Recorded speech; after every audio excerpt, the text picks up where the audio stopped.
3 years of marriage to Emily, and I thought I knew her pretty well. Turns out I knew nothing at all, but that's getting ahead of myself. Let me start with what happened last weekend because I'm still processing this whole mess.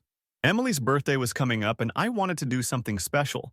We'd been talking about needing a break from work stress, and I remembered her mentioning how much she loved spa days with her college friends. So I spent weeks researching places within driving distance and found this weekend package at Mountain View Resort. Yeah, it wasn't the Ritz-Carlton, but it had good reviews, a full spa menu, hot tub, massage services, the works. I thought she'd love the surprise element, and we could both decompress. I should have known something was off when she seemed weird about her birthday plans. Usually, Emily goes overboard planning her celebrations, but this year she kept deflecting whenever I asked what she wanted to do. She kept saying she hadn't decided yet, or maybe we should keep it low-key. Red flag number one that I completely missed. Saturday night was Addison's dinner party. Addison is Emily's younger sister, and they're close. So I figured this would be the perfect time to surprise Emily with the spa weekend. I had printed out the confirmation and put it in a nice card. The whole romantic gesture thing. We're sitting around Addison's dining table with about 8 people, including William and some of their other friends, when I handed Emily the envelope. Her face when she opened it. I expected excitement, maybe surprise, but instead she got this look like I had just handed her a parking ticket. She stared at the papers for a few seconds while everyone waited to see what the big surprise was. Then she started laughing. Not the good kind of laughing. Emily held up the confirmation papers and announced to the entire table that I had booked us a weekend at what she called a trucker motel with spa in the name. She actually pulled out her phone and started showing everyone photos of the place that she must have looked up right there on the spot. The hot tub was apparently just a bathtub with jets from 1987, according to her running commentary. Everyone at the table was laughing along with her while I sat there like an idiot. But here's where it got really interesting. Emily grabbed the gift certificate out of my hands and said, "Maybe I should give this to a homeless person since at least they would appreciate garbage." Then she looked right at me and said she already had real plans with someone who knows what women actually want. Her friend Lucy jumped in saying Emily deserves so much better than this. And Emily just smirked and said not to worry because she was getting exactly what she deserved tonight. The whole table went quiet for about 2 seconds before the conversation moved on to something else. I just smiled and told Emily she was absolutely right. Because in that moment, sitting there being humiliated in front of her family and friends, everything clicked into place. The late work nights, the new clothes, the sudden interest in going out with work friends I had never met, the way she'd been treating me like an inconvenience for months. See, here's what Emily didn't know. I've suspected something was going on for the past 6 months. Call it intuition or just noticing patterns. But when your wife starts acting like a completely different person, you pay attention.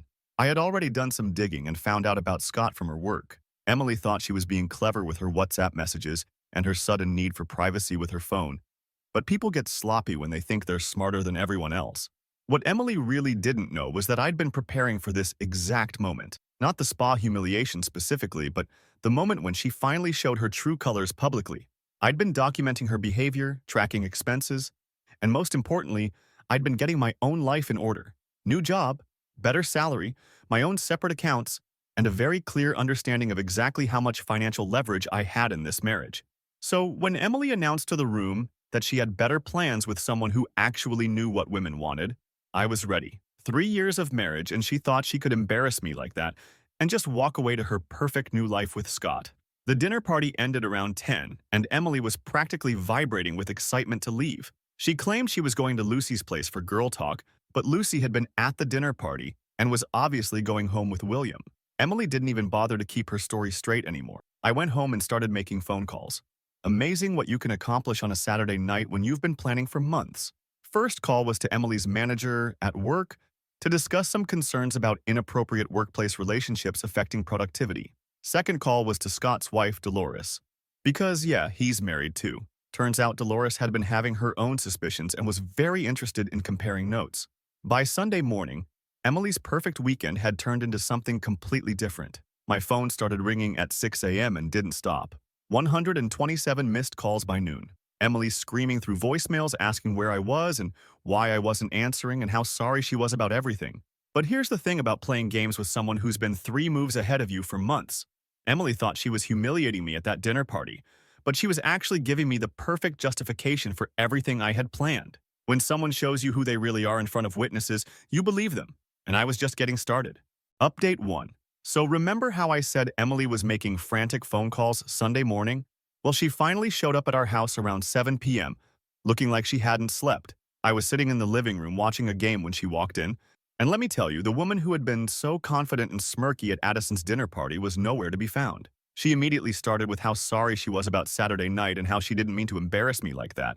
Emily kept saying she was just frustrated with work stress and she took it out on me unfairly. She was pacing around the living room while I stayed on the couch, trying to explain that the spa thing was actually really thoughtful and she appreciated the effort I put in. Here's where it gets interesting, though. I let her talk for about 15 minutes, just nodding along while she dug herself deeper. Then I asked her one simple question. Where exactly did you go after the dinner party, Emily? The look on her face was priceless. She stammered something about going to Lucy's place and then staying over because they were drinking wine and talking late. So I pulled out my phone and showed her the text conversation I'd had with Lucy that morning. Turns out Lucy was very confused when I thanked her for taking care of Emily Saturday night, since Lucy had gone straight home with William after the party. Emily tried to backtrack and said she meant she went to some other friend's place but couldn't remember exactly because she'd had too much wine at dinner. I asked her which friend, and she couldn't give me a name. Then she started getting defensive, asking why I was interrogating her and why I didn't trust her. That's when I told her about my conversation with Dolores. Emily's face went completely white and she sat down hard on the edge of the coffee table. She asked what I meant by Dolores, and I explained that Scott's wife was very interested to learn that her husband had weekend plans with a married coworker, especially since Scott had told Dolores he was going to a work conference in another city. Emily started crying and saying it wasn't what I thought, that Scott was just a friend and they were working on a project together. She kept insisting that nothing physical happened and that I was misunderstanding the situation. I let her explain for another 20 minutes, watching her tie herself in knots trying to make her story work. Then I asked her about the work conference story. If they were just working on a project, why did Scott lie to his wife about where he was going? Emily got quiet and said she didn't know what Scott told Dolores. That wasn't her responsibility. I asked if she thought it was normal for married coworkers to lie to their spouses about weekend work meetings. She started getting angry then, saying I was twisting everything and that I was being paranoid and controlling. Emily said she was allowed to have male friends and work relationships without me monitoring every conversation. She accused me of going behind her back to create drama by calling Dolores. So I showed her the screenshots. See, Emily thought she was being clever by using WhatsApp for her conversations with Scott, but she forgot that WhatsApp backs up to cloud storage, and since we share a family account for our phone plan, I've had access to her backup data for months.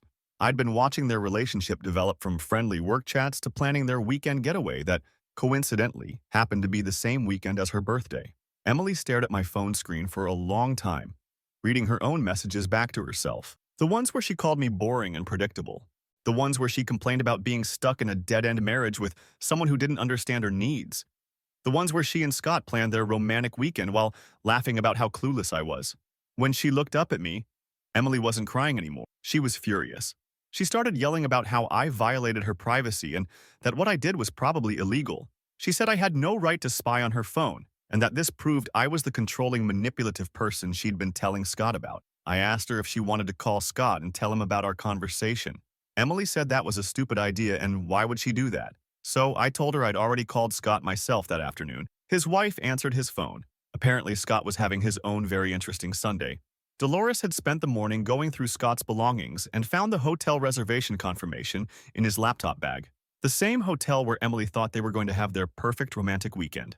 Dolores was asking Scott some very specific questions about his work conference story, and Scott was having trouble keeping his lies straight. Emily asked me what I said to Dolores, and I told her the truth, that I suspected my wife was having an inappropriate relationship with a married coworker, and that I thought Dolores deserved to know her husband had lied about his weekend plans. I mentioned that Emily had publicly announced she had better plans with someone who knew what women wanted, and that this someone was probably Scott based on the timeline. Emily started screaming that I was trying to destroy her life and that I was a vindictive psychopath who couldn't handle her being happy with someone else. She said Scott actually appreciated her and made her feel valued, unlike me, who just took her for granted. She admitted that yes, she was in love with Scott, and yes, they had been planning to spend the weekend together, but that didn't give me the right to sabotage her relationship. I asked her what she thought was going to happen next. Emily said she didn't know, but that she was done pretending to be happy in our marriage. She was going to figure out her next steps, and I needed to accept that things were over between us. That's when I told her about my conversation with her manager on Saturday night. Emily works for a small company with very strict policies about workplace relationships, especially between people in different departments. Scott is in management, and Emily reports to someone who reports to him, which makes their relationship a potential conflict of interest. Emily asked what exactly I told her manager, and I explained that I expressed concerns about productivity and workplace appropriateness. That I'd noticed changes in Emily's work schedule and attitude that suggested she might be having personal conflicts with coworkers that were affecting her performance. The manager was very interested to hear about potential workplace drama, especially since there had already been some complaints about favoritism in Scott's department. Nothing formal, but enough rumblings that HR had been keeping an eye on the situation. Emily is supposed to have a meeting with HR and her manager Tuesday morning to discuss workplace conduct and professional boundaries. Scott has the same meeting scheduled for Tuesday afternoon. Emily spent Sunday night at Addison's house. She left around 10 p.m. saying she needed time to think and that I was impossible to reason with. Before she walked out, Emily told me I was going to regret destroying her relationship with Scott because I was too selfish to let her be happy. I told her she was absolutely right about regretting something, but it wouldn't be me doing the regretting. Monday morning, Emily texted me asking if we could talk before her meeting with HR. She wanted to know if there was any way to fix this situation before it got worse. I texted back that we should definitely talk, but it would have to wait until I finished making some phone calls. See, Sunday gave me time to research Scott and Dolores' financial situation. They bought their house 18 months ago with a mortgage that requires both their incomes to qualify. Dolores has been very chatty about Scott's upcoming workplace troubles, and she's starting to ask questions about other things that haven't been adding up lately. The spa weekend was just the beginning. Update 2. Tuesday was absolutely beautiful to watch unfold. Emily texted me at 7 a.m. asking if we could please talk before her HR meeting because she was panicking about what I might have told her manager. I told her I'd be happy to discuss it over coffee after her meeting, and she should probably focus on being honest with HR about workplace relationships. Emily's meeting lasted 3 hours. 3 hours of going through company policies about interdepartmental relationships, conflicts of interest, and professional conduct. Turns out her manager had been getting complaints about Emily's attitude and work quality for the past 2 months, but hadn't connected it to personal drama until I provided the context about her relationship with Scott. Emily called me crying around noon, saying she was suspended pending a full investigation into workplace conduct violations. She kept asking what exactly I had told them and why I was trying to destroy her career. I reminded her that she was the one who publicly announced she had better plans with someone who knew what women wanted, and that someone happened to be a married coworker who was lying to his wife about weekend conferences. Scott's meeting went even worse. See, Scott's position involves managing vendor relationships and approving expense reports, which means any personal conflicts could affect his professional judgment. His manager and HR wanted to know about every interaction he'd had with Emily's department, every expense report he'd approved that might have involved her projects, and every decision he'd made that could have been influenced by their relationship. But here's the really beautiful part. Dolores showed up to Scott's workplace at 2 p.m. while he was still in his HR meeting. She walked into the lobby and asked to speak with Scott's manager about concerns regarding her husband's professional conduct and potential misuse of company resources for personal relationships. Dolores had done her homework. She brought copies of the hotel reservation Scott had made using his company credit card for what he told her was a work conference. She brought his expense reports that showed meals for 2 people during supposed business trips. She brought text message screenshots where Scott complained about having to cover for Emily's mistakes at work because he cared about her. Emily found out about Dolores' visit when Scott called her sobbing around 4 p.m. Scott was placed on immediate administrative leave pending a full audit of his expense reports and vendor relationships for the past year. His company takes fraud very seriously, and using company funds for personal relationships counts as fraud. Emily came home Tuesday evening completely hysterical. She started screaming at me about how I had destroyed both their careers and their future together. She said I was a vindictive sociopath who couldn't handle the fact that she found someone better than me. Emily kept yelling that Scott was the best thing that ever happened to her, and I ruined it because I was jealous and controlling. I asked her if Scott had mentioned his conversation with Dolores about their mortgage payments. Emily got quiet and asked what I meant. So I explained that Dolores was asking Scott some very practical questions about how they were going to make their house payments without his income, especially since Dolores works part-time and her salary alone won't cover their monthly expenses. Emily said that wasn't her problem and that Scott would figure something out. I asked if she realized that Scott's employment issues were going to affect his entire professional reputation in their industry. Scott works in project management for a mid-size firm that contracts with most of the major companies in our area. Being terminated for misusing company resources and inappropriate workplace relationships makes him pretty much unemployable in his field locally. That's when Emily started crying and asking why I was doing this to her. She said she loved Scott and they had plans together, and I was destroying their chance at happiness just to get revenge. She kept saying she was sorry about the spa weekend and the way she'd treated me at Addison's party, but that didn't mean I had the right to ruin her life. I told Emily she was confused about who ruined what. She chose to have an affair with a married coworker. She chose to lie to me for months while planning romantic weekends behind my back. She chose to humiliate me publicly at a family dinner. She chose to use company time and resources to conduct her personal relationship. Those were all her choices. Emily started getting angry again and said I was being ridiculous, acting like I never suspected anything was going on. She said I must have known she was unhappy in our marriage and that we'd been growing apart for months. Emily said if I was really honest with myself, I'd admit that our relationship was already over and she just found the courage to move on first. So I asked her about our joint savings account. Emily looked confused and said she didn't know what I meant. I pulled out my laptop and showed her our bank statements from the past 6 months. Every time Emily went out for her supposed work dinners or weekend trips with girlfriends, she used our joint account to pay for gas, meals, and other expenses. Emily had been using our money to fund her affair with Scott. Date nights, hotel rooms, gifts, dinners, weekend trips. Our joint savings that we'd been building for a house down payment had been steadily drained to pay for Emily's relationship with another woman's husband. Emily stared at the bank statements and said she hadn't realized how much she'd been spending. She said the money wasn't important and we could build our savings back up. I asked her how exactly we were going to rebuild our savings when she was suspended from work and facing potential termination. That's when it hit Emily that her employment situation was actually serious. She'd been acting like the HR investigation was just a formality, but her company has a zero-tolerance policy for workplace relationship violations, especially when they involve different departments and potential conflicts of interest. Emily asked me what she was supposed to do about money if she lost her job. I suggested she might want to call Scott and ask if he had any ideas, since they'd made all these plans together. Emily said Scott was dealing with his own problems and couldn't help her right now. I reminded her that Scott's problems were actually her problems too, since she'd been planning a future with someone who was about to lose his career, his house, and probably his marriage. Emily said I was being cruel and that couples work through difficult times together, so I asked her which couple she was talking about. Was she planning to help Scott and Dolores make their mortgage payments? Was she going to move in with them and contribute to their household expenses? Or was she expecting Scott to leave his wife and figure out how to support Emily instead? Emily said she and Scott would figure out their own living situation, and it wasn't my business what they decided. I told her she was absolutely right, but it was definitely my business what happened to our joint assets and our shared financial obligations. Wednesday morning, I met with a divorce attorney. Emily doesn't know about this yet, but she's going to find out very soon. See, our joint savings that Emily spent on her affair can be recovered in divorce proceedings as marital waste. The attorney was very interested in the bank statements showing systematic use of marital funds for adultery. Emily texted me Wednesday afternoon asking if we could go to counseling to work through our problems. She said she realized she'd made mistakes and wanted to try to save our marriage. I texted back that I thought it was a little late for marriage counseling, but we should definitely talk about our future plans.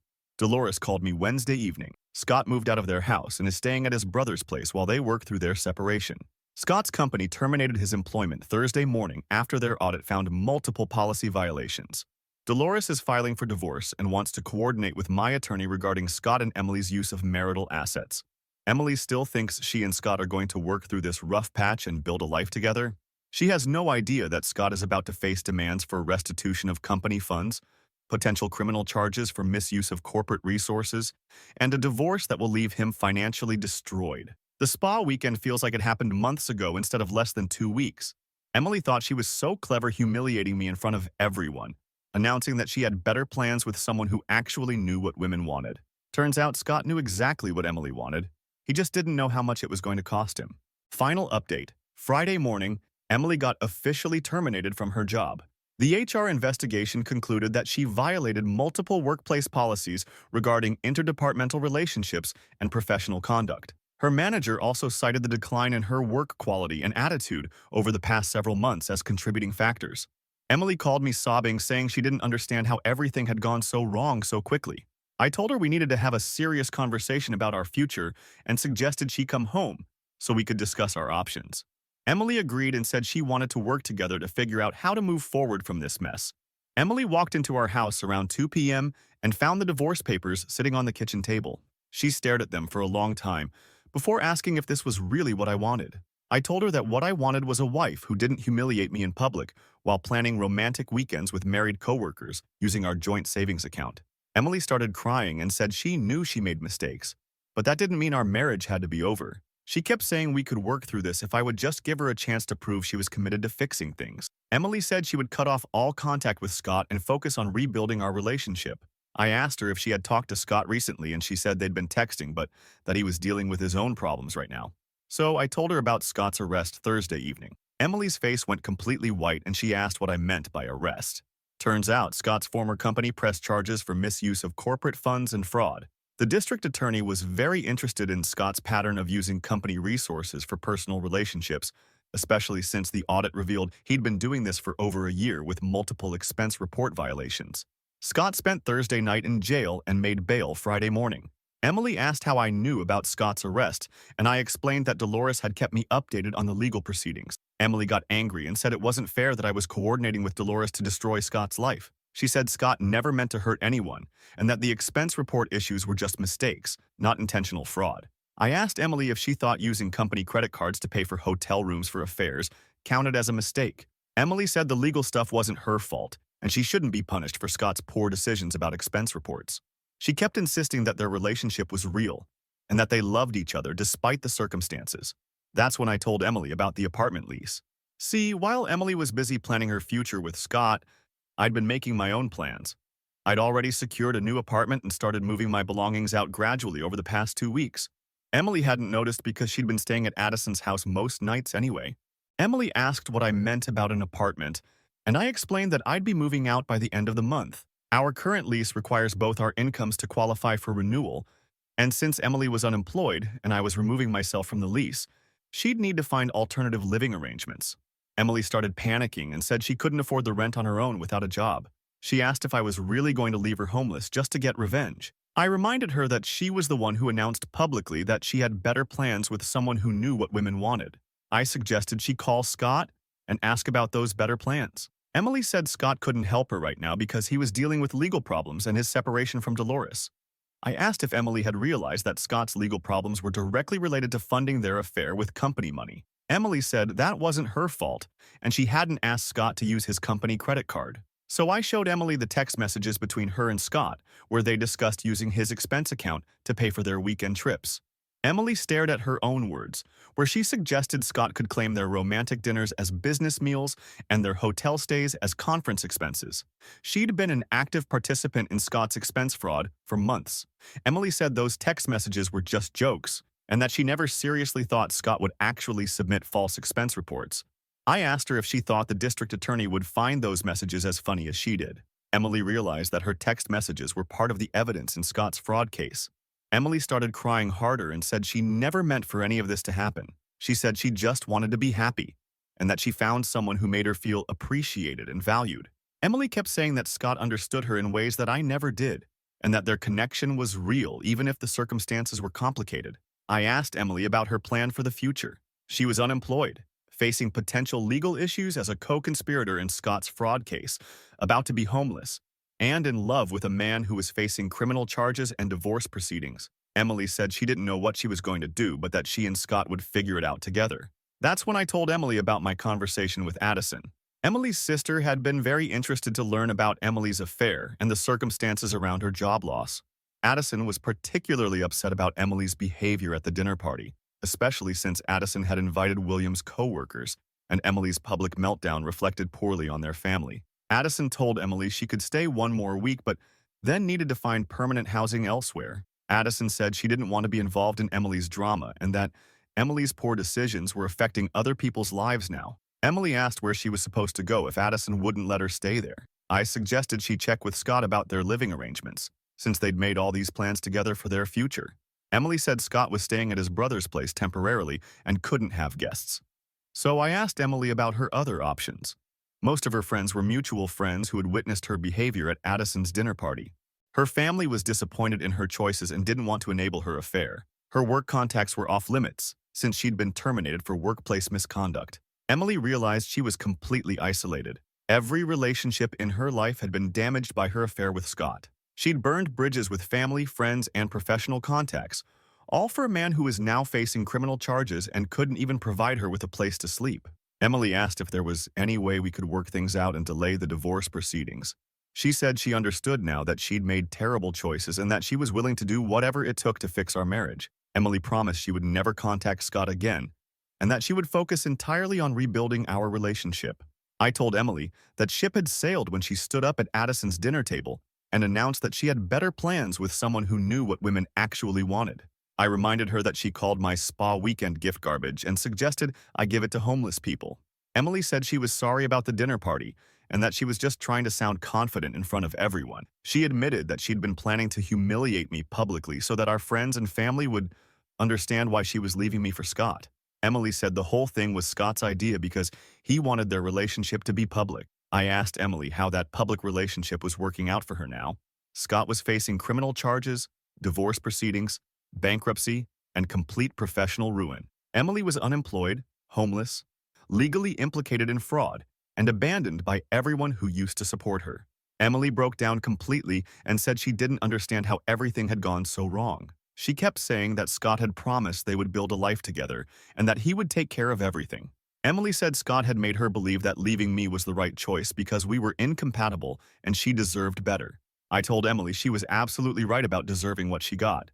Emily spent months lying to me, stealing from our joint accounts, humiliating me publicly, and planning a future with a married man who was committing fraud to fund their affair. She got exactly what she deserved. Emily asked what was going to happen to her now, and I said that wasn't my problem anymore. Emily was an adult who made her own choices and now she could deal with the consequences. I suggested she start looking for a job and a place to live because our divorce would be finalized within 60 days. Emily left our house Friday evening with 2 suitcases and nowhere to go. She texted me Saturday morning asking if she could come back to get more of her belongings, and I told her to coordinate with my attorney for property division. Scott called me Saturday afternoon. He wanted to talk about Emily and their situation. Scott said he never intended for things to go this far, and that he cared about Emily too much to see her suffer because of his mistakes. I told Scott that his relationship with Emily wasn't my concern anymore, and hung up. Sunday morning, Emily sent me a long text message apologizing for everything and begging me to reconsider the divorce. She said she realized now that Scott had manipulated her into believing that our marriage was hopeless and that she needed to find someone better. Emily claimed she never would have had an affair if Scott hadn't convinced her that she was wasting her life with me. I texted back, reminding Emily of her exact words at Addison's dinner party. She didn't say Scott convinced her of anything. She said she already had real plans with someone who knows what women want. She said she was getting exactly what she deserved that night. Emily was absolutely right about getting what she deserved. It's been 3 weeks since the spa weekend that started all this. Emily is living in a studio apartment across town and working at a retail job while trying to find employment in her field. Scott pled guilty to fraud charges and received 2 years probation plus restitution payments that will keep him financially destroyed for the foreseeable future. Emily texted me yesterday asking if we could meet for coffee to discuss our relationship. She said she's learned a lot about herself and about what really matters in life. I texted back that I was busy this weekend because I had plans at a spa resort. The same spa resort she called a trucker motel with a name. Turns out it's actually pretty nice when you're not planning to humiliate your husband while you're there. I'm going with someone who appreciates thoughtful gestures and doesn't think surprise weekends are garbage to give to homeless people. Emily was right about one thing at that dinner party. She absolutely deserved exactly what she got.